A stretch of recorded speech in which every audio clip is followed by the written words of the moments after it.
નમસ્કાર મિત્રો સ્વાગત છે તમારું અમારી યુટ્યુબ ચેનલમાં। આજની વિડીયોમાં વાત કરીશું દેશ અને દુનિયાના સુપરફાસ્ટ સમાચારની। સૌપ્રથમ વાત કરીએ તો ગીર સોમનાથમાં એનડીઆરએફની ટીમ ડિપ્લોય થઈ છે। રાજ્યમાં ધોધમાર વરસાદને લઈને તંત્ર એલર્ટ મોડમાં આવી ગયું છે। ગીર સોમનાથ જિલ્લામાં એનડીઆરએફની ડિપ્લોય ટીમો કરવામાં આવી છે। રાજ્યમાં એનડીઆરએફની કુલ 10 ટીમો ડિપ્લોય કરાઈ છે। નર્મદા, કચ્છ, રાજકોટમાં એનડીઆરએફની ટીમ સ્ટેન્ડ બાયમાં છે, તેમજ વલસાડ, દ્વારકા, ગીર સોમનાથમાં ટીમ તૈનાત કરાઈ છે। આ ઉપરાંત ભાવનગર, અમરેલી, સુરતમાં એનડીઆરએફની ટીમ તૈનાત છે। દક્ષિણ ગુજરાતમાં છેલ્લા 3 દિવસથી વરસાદી માહોલ જોવા મળ્યો છે। મિત્રો, અન્ય મહત્વના સમાચારની વાત કરીએ તો બનાવટી દવા વેચાણનો પર્દાફાશ કરવામાં આવ્યો છે। વાત છે સુરતની। ખોરાક અને ઔષધ નિયમન તંત્રએ વગર પરવાને સુરત ખાતે એલોપેથિક દવા બનાવતી ફેક્ટરી પકડી પાડવામાં આવી છે। શંકાસ્પદ એલોપેથી દવાના 3 નમૂના અને કોસ્મેટિકના 11 એમ કરીને કુલ 14 નમૂના ચકાસણી માટે મોકલી આપવામાં આવ્યા હતા। 30 લાખની કિંમતનો બનાવટી એલોપેથિક દવા અને કોસ્મેટિકનો મુદ્દામાલ જપ્ત કરી દેવામાં આવ્યો છે। મિત્રો, અન્ય મહત્વના સમાચારની વાત કરીએ તો રથયાત્રા પહેલા પોલીસની મેગા કોમ્બિંગ સામે આવી છે। અમદાવાદ શહેરમાં રથયાત્રા પહેલા પોલીસની મેગા કોમ્બિંગ હાથ ધરવામાં આવ્યું છે। ઝોન 5 વિસ્તારમાં 24 ઇસમો સામે પ્રોહિબિશન હેઠળ બુટલેગરો સામે કાર્યવાહી કરવામાં આવી છે।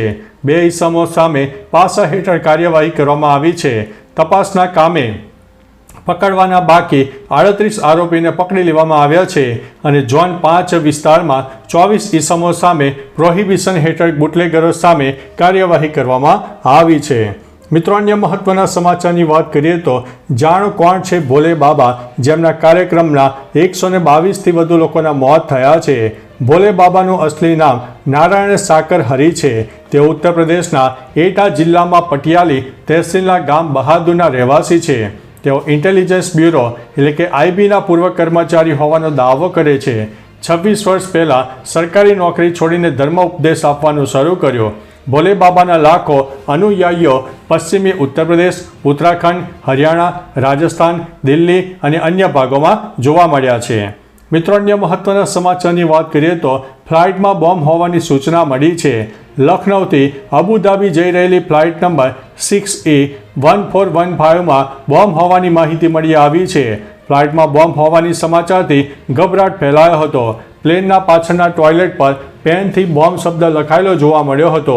બોમ્બની માહિતી મળતાની સાથે જ પ્લેનને આઇસોલેશન એરિયામાં લવાયો હતો। વિમાનમાંથી તમામ મુસાફરોને સુરક્ષિત રીતે બહાર કાઢવામાં આવ્યા હતા। સુરક્ષા એજન્સીઓ વિમાનની તપાસ કરી હતી। મિત્રો, અન્ય મહત્વના સમાચારની વાત કરીએ તો બંદૂકની ગોળીઓની પણ કોઈ અસર નહીં થાય આ સાયબર ટ્રકને।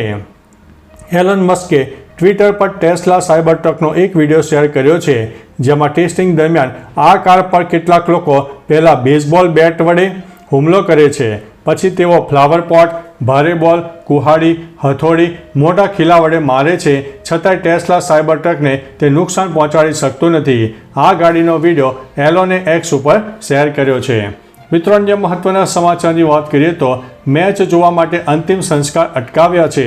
હાલમાં દક્ષિણ અમેરિકન દેશ ચીલીમાં એક અનોખી ઘટના બની છે, જેનો વિડીયો સોશિયલ મીડિયામાં વાયરલ થયો છે, જેમાં એક પરિવાર પોતાના સ્વજનોનો અંતિમ સંસ્કાર અટકાવીને ફૂટબોલ મેચ જુએ છે। પરિવારે ચીલી અને પેરુ વચ્ચેની ફૂટબોલ મેચ જોઈ રહ્યો છે। રૂમમાં વચ્ચે એક સબ પેટી છે, જેના પર ફૂલો અને ફૂટબોલના ખેલાડીઓની જર્સી પડી છે। સોશિયલ મીડિયા પર લોકો ભાતભાતની કમેન્ટ પણ કરી રહ્યા છે। મિત્રો, અન્ય મહત્વના સમાચારની વાત કરીએ તો રાહુલ ગાંધીને અભય મુદ્રાનું જ્ઞાન નથી। સંસદમાં રાહુલ ગાંધીએ હિંસા અને અભય મુદ્રા વિશે આપેલા ભાષણ બાદ ચારે તરફ હોબાળો મચી ગયો છે, જેમાં હવે જગતગુરુ રામભદ્રાચાર્ય પણ બોલ્યા છે। તેમણે કહ્યું છે કે રાહુલ ગાંધીએ સંસદમાં ખોટું કહ્યું છે। હિન્દુ ક્યારેય હિંસક ના હોય। રાહુલ ગાંધીને અભય મુદ્રાનું જ્ઞાન નથી। રાહુલ ગાંધીના પિતા રાજીવ ગાંધી ખૂબ સારા વ્યક્તિ હતા। તે મારા મિત્ર હતા। જો રાહુલ ગાંધી સભ્યતા બતાવે તો હું તેમને ઘણું બધું શીખવી શકું છું। મિત્રો, અન્ય મહત્વના સમાચારની વાત કરીએ તો હાથરસ અકસ્માતમાં બાબા ફરાર થયા છે। પોલીસની શોધખોળ સામે આવી છે। યુપીના હાથરસમાં ભોલે બાબાના સત્સંગમાં થયેલી નાસભાગમાં અત્યાર સુધીમાં 122 લોકોના મોત થયા છે. ભોલે બાબા સાકર હરી અકસ્માત બાદ ફરાર છે. પોલીસ તેમને શોધી રહી છે. આ દરમિયાન સીએમ યોગીએ કહ્યું છે કે આ અકસ્માત છે કે કાવતરું તેની પણ તપાસ કરવામાં આવશે. બાબાએ ગામની જમીનનું ટ્રસ્ટ બનાવ્યું છે. રાજસ્થાનમાં પણ આશ્રમનો ઘણો પ્રભાવ છે. મિત્રો, અન્ય મહત્વના સમાચારની વાત કરીએ તો લાખણીમાં ભારે મેઘખાંગા જોવા મળ્યું હતું. સર્વત્ર જળબંબાકાર જોવા મળ્યું છે. સૌરાષ્ટ્ર અને દક્ષિણ ગુજરાત બાદ હવે મેઘરાજાએ ઉત્તર ગુજરાતમાં બેટિંગ શરૂ કરી છે. બનાસકાંઠાના લાખણીમાં હાફ પાર્ટી હોય તેવી સ્થિતિ સર્જાઈ હતી. લાખણીમાં 10 કલાકમાં 11 ઇંચ વરસાદ ખાબકતા સર્વત્ર જળબંબાકારની સ્થિતિ સર્જાઈ છે. અનેક રસ્તાઓ પાણીમાં ગરકાવ થયા છે તો લોકોના ઘરમાં પાણી પણ ઘૂસ્યા છે. આ સિવાય લાખણી તાલુકાની દેતાલ પ્રાથમિક શાળામાં પણ પાણી ઘૂસી ગયા હતા. મિત્રો, અન્ય મહત્વના સમાચારની વાત કરીએ તો હાથરસ દુર્ઘટનામાં બાબા પર યૌન શોષણ સહિત ગંભીર આરોપ પણ જૂના સામે આવ્યા છે. યુપીના હાથરસમાં બાબા સાકર હરી એટલે કે ભોલે બાબાના સત્સંગ દરમિયાન નાસભાગમાં અત્યાર સુધીમાં 122 લોકોએ જીવ ગુમાવ્યા છે. મળતી માહિતી મુજબ બાબા સાકર હરી પર યૌન શોષણ સહિત 5 ગંભીર આરોપ છે. નોકરી દરમિયાન બળાત્કારના કેસમાં સંડોવાયેલા સૂરજપાલને પોલીસ વિભાગમાંથી બરતરફ કરવામાં આવ્યો હતો. જેલમાંથી છૂટ્યા બાદ તે પોતાનું નામ અને ઓળખ બદલીને બાબા બની ગયો હતો.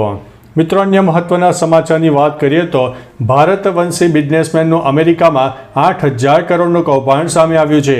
ભારતીય મૂળના અમેરિકન બિઝનેસમેન ઋષિ શાહ પર 8.35 કરોડ રૂપિયાની છેતરપિંડીનો આરોપ છે.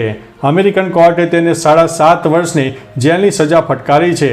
38 વર્ષીય ઋષિએ 2006માં આઉટકમ હેલ્થ નામની કંપની બનાવી હતી. બાદમાં ગૂગલ અને ગોલ્ડમેન જેવી મોટી કંપનીઓ સાથે જાહેરાતના નામે કરોડો રૂપિયાની છેતરપિંડી કરી હતી. જે પૈસાથી ઋષિ વૈભવી જીવન જીવતો હતો.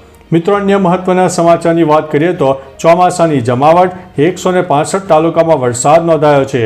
સમગ્ર રાજ્યમાં ચોમાસું બરાબરનું જામ્યું છે. રાજ્યમાં સાર્વત્રિક વરસાદ વરસી રહ્યો છે. સવારથી સાંજ સુધીમાં રાજ્યના 165 કરતાં વધારે તાલુકામાં વરસાદ વરસ્યો હતો. સૌથી વધારે બનાસકાંઠાના લાખણીમાં 11 ઇંચ વરસાદ પડ્યો હતો. ત્યારબાદ મહેસાણા, નવસારી, ડાંગ, તાપી અને સુરત જિલ્લાનો નંબર આવે છે. આ તરફ શ્રીકાર વરસાદથી સૌરાષ્ટ્રના અનેક વિસ્તારો બેટમાં ફેરવાઈ ગયા છે. મિત્રો, અન્ય મહત્વના સમાચારની વાત કરીએ તો બાઇડન માનસિક બીમાર, આ ભારતવંશી બની શકે છે રાષ્ટ્રપતિ. ફોક્સ ન્યૂઝના ભૂતપૂર્વ હોસ્ટ ટકર કાર્લસનો દાવો કર્યો છે કે યુએસ પ્રમુખ જો બાઇડનને ડિમેન્શિયાની બીમારી છે. અમેરિકાનું મીડિયા આ વાત છુપાવતું હોવાનો તેમણે દાવો કર્યો છે. સાથે જ કહ્યું છે કે તે ઘણા ડેમોક્રેટ માને છે કે બાઇડનનું માનસિક સંતુલન સારું નથી અને તેમની જગ્યાએ કમલા હેરિસને પ્રમુખ બનવામાં આવી શકે છે. ઉલ્લેખનીય છે કે કમલા હેરિસ ભારતવંશી છે. તો ચાલો મિત્રો, ફરીથી દેશ અને દુનિયાના સુપરફાસ્ટ સમાચાર લઈને મળતા રહીશો. ત્યાં સુધી અમને રજા આપશો. નમસ્તે.